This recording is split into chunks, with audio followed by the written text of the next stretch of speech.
Hi there, thank you so much for joining us today for our webinar, How to Easily Write an Effective Paper. My name is Gareth Dyke. I'm very happy that you're here joining us this afternoon, today, this morning, whatever time it is for you there in your particular time zone. I can see that there's lots of people who are here with us in the webinar this afternoon. That's great, that's fantastic. This is a very important topic and one that I hope to be able to help you with some experience and some insights today. I've written many academic papers myself, more than 270 over the course of my career, so I hope that some of the insights and the tricks that I can provide in this short presentation today will certainly help you to be more effective when writing an academic paper for yourself. Let's say that if you have questions, if you have comments, please drop them into the chat box there on the right-hand side of the webinar platform. You can ask questions at any time. I will answer them. This is a live presentation, so don't be shy. Get involved. Put your comments into the chat box. Let's get started with our content today. How to easily write an effective paper. I know that these are times in which many people are trying to write, trying to get down and put some text together. Maybe English is not your first language. Let's give you some help in that respect today. This is the structure, the general structure of a full research article, a full research presentation. It is the most important slide that I will show you in our webinar today because it tells you immediately as you start to write that you are looking at writing a piece of academic work that has two main sections, a title and an abstract. That's the first section, and the rest of the paper, the so-called IMRAD structure, the introduction, the methods, the results, and discussion. How can you be effective at putting together those two sections? I'm going to give you a template in this presentation that will help you to do that. But the first thing to think about is the structure. And this is the structure of a full research article, a research article based around a question, so an article in a STEM subject, really, science, technology, mathematics, and engineering. Title and abstract, and then the rest of the article. So what can you do initially to come up with a good title for your next research paper? We know that academic papers that tend to get highly cited tend to have shorter titles. There's research that's been done on this. Quite a lot of information is available about this. Effective English, short, accurate, limited punctuation. So actually, one of the first things to think about when putting together an academic article, what the title's going to be, keep it short. Identify the main issue, the subject, be accurate, unambiguous, specific, and complete, and get people attracted to your work. Maybe make the title of your next paper a question, a short question, so that people will be interested in reading the paper. That's the most important thing to think about. Get people interested, get them wanting to read more. So keep your titles compelling, interesting, concise, and informative. Get the most important words related to the topic into the title, because of course titles and abstracts are used by search engines. This is how other people will find and cite your work. Not over sensationalized. People who don't speak English as a first language often tend to use words like magnificent, marvelous, fantastic in their research paper titles. Something short, concise, informative, and compelling to get people thinking, that's an interesting question. I am going to read more. Next then comes the abstract. How to write an abstract for your next academic article, because of course a good quality abstract is honest and precise, can stand alone, contains no technical jargon, short and specific, and cites no references. Keep in mind that the quality of your abstract will inform your editor's decision as to whether or not to send your paper out, even for peer review. So 200 words, 250 words, effective, containing all of the information that's needed in the article to give people the information about the study. Many people write the abstract of their articles at the end of the process in a rush, almost as an afterthought. That's an ineffective approach. This has to be a concise, standalone piece of writing with a very clear message. It must accurately reflect the full text of the article. If you struggle with academic abstract writing, always imagine that you're writing an abstract for a conference. This is all that somebody else is going to have the chance to read about your study. So you can do it standalone piece of writing. The template for doing this is here, answering the 4 questions on the bottom of this slide with your own information, your own text, relevant to your own study. What did you do? What did you find? And what did you conclude? That's the 4-question-based template for effective academic abstract writing. That's how to do it easily in your next article. Get the structure into the abstract. A structured abstract can help you organize your ideas. You can try this. Many journals ask for these kinds of abstracts anyway. Many subject areas, many journals ask for structured abstracts. If your journal of choice does not, do it anyway and then take out the structure. I've already given you a template there for writing an effective abstract in English, the 4-question-based template. So as you're becoming aware, in academic writing, structure is really the most crucial element. Readers need to know throughout a paper where they've come from, where they are now, and where they're going. A plot is needed. Structure, and having a clear structure in mind before you start to write, is the key to being effective when putting together an academic article. The title, the abstract, and the IMRAD structure, the rest of the paper, will come from the templates that I can give you, that we can provide you with in your academic paper writing. But always keep in mind that it's the structure that's the most crucial element of all. And here we are again, back at the shape of academic paper writing: the title, the authors, the abstract, the keywords, and the main text. Doing it easily and effectively is actually a lot simpler than you might think. What to do in the introduction? Bear in mind that an academic paper, average length of an academic article, is about 5,000 or 6,000 words. So the article has to be structured. You're going to have about 1,500 maximum words to write your introduction, probably. So keep it short.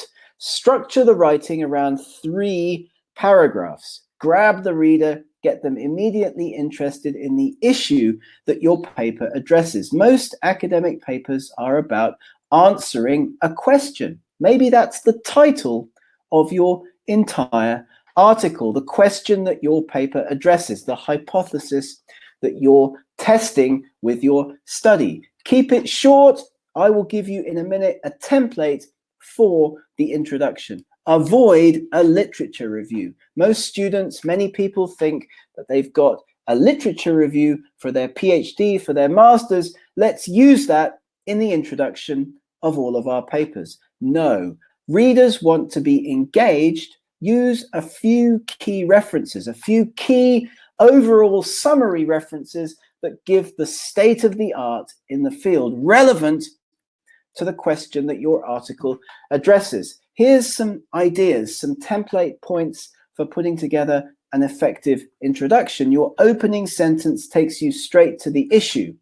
Get the most important details of the issue into the introduction. A summary of the controversies and the best evidence, and then end with a crisp, clear research question and how you're going to answer that question. We recommend active writing, active tenses in academic writing rather than passive tenses, because active writing, we did this, I did this, our team did this, are much more effective ways to get your message across in the writing itself. So a template for the introduction to your next academic paper, 3 paragraphs. State the question, give the reader the state of the art, and then tell the reader what you're going to do in the rest of the paper. The question, the state of the art, remember, not a literature review, and then here we show, this study shows. Tell the reader what's going to come next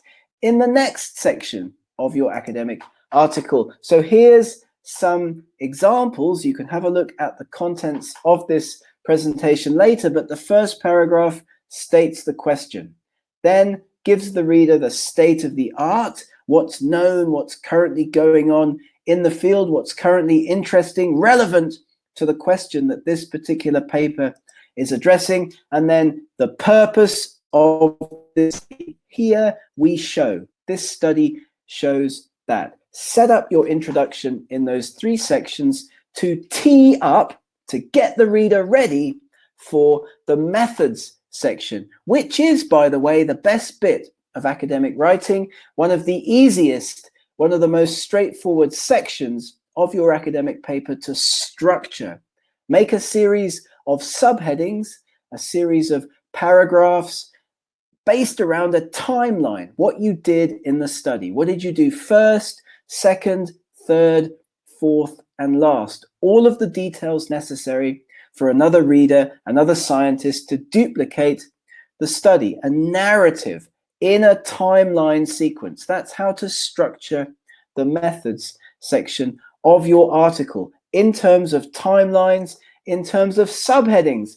And don't forget that it's often common for editors or peer reviewers to reject academic articles because they perceive that there's a problem in the methods, that the reader thinks that the wrong method has been used, or there's an issue with the methods. So put the time into these sections, bulletproof these sections of academic writing, because it's here that the problems will come in peer review, and the structure based around a timeline.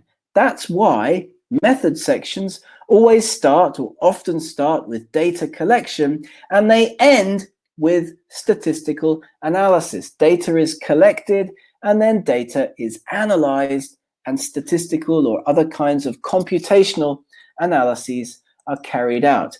And so a structured list beforehand is key to effectively writing the method section of your next academic paper. And by the way, once you're ready with the structure of your methods section, you're actually done with writing the structure, with preparing the structure for the rest of the article, because the results section can have the same subheadings. Often STEM academic articles have the same subheadings in the results section that were previously present in the methods. Here you are with what your data show. No interpretation, just the results, the facts, and just the facts. In fact, often people write the results section first. They collect data, they analyze it, they make figures, they make tables. Around that structure that you've put together for your method section, you can present your information from the results section, ordered around the primary and secondary outcomes in the same order as listed in the methods. Use figures, use tables. A picture is worth 1,000 words, and you don't need to duplicate information in your text and in your figure captions. Save words, be effective with your academic writing. This is why the method section, the results section of many academic STEM papers have the same subheadings in the methods as in the results. Here's an example, the list of topics. Put that structure in, get that structure in place, use the same sequence of events from the method section as in the results. Another example here, the list of topics. You will often find the same subheadings in the results section that were already used by the authors of effective, well-written academic papers in the methods, as in the results. Now, finally, we come to the discussion where you interpret what you found. You tell the reader what the answer to the question that you asked at the beginning of your article is. Explain what your results mean, interpret them, discuss how they differ from what other workers have found, interpret in light of other published results, and relate your discussion back to what you asked at the beginning of the article, limiting your conclusions to what your data can actually support and suggesting directions for new research, new methods, any explanations for deviations in your data. Don't go off topic. Remember, you've got 5,000 or 6,000 words overall to keep the paper balanced. Don't write an essay that goes off in all directions, and tell the reader at the beginning of the discussion what the outcome is. Start your discussion with a single sentence that states your main findings and discuss your weaknesses as well as your strengths. This is important to successfully get your articles through peer review. Give the reader, the peer reviewer, an understanding that you appreciate what the shortcomings of the work might be as well. Relate, discuss, and unanswered questions. Relate your study to what's already been found, discuss what your study means, and come up with any unanswered questions. What did your research not address? Here's the shape of the discussion section. Again, the information is presented in the same order as in the methods, as in the results. Many papers have the same headings in the discussion, in the results, and in the methods, or at least they introduce information in the same order. That's what keeps readers interested. That's what makes your article easy and effective to read. You will get published if you pick important research questions, use the right method to answer it, but we can help with writing, producing a short, clear account of your study that follows a tight structure and uses effective writing.